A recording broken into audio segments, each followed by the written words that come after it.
The Durban Declaration recognizes that failure to combat and denounce racism, racial discrimination, xenophobia and related intolerance by all, especially public authorities and politicians at all levels, encourages their perpetration.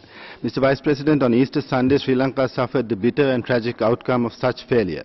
In the name of their faith, Islam, terrorists carried out multiple suicide attacks on 3 churches and 3 luxury hotels. 179 children lost either a parent or both parents. Close to 300 persons were killed, over 500 were wounded.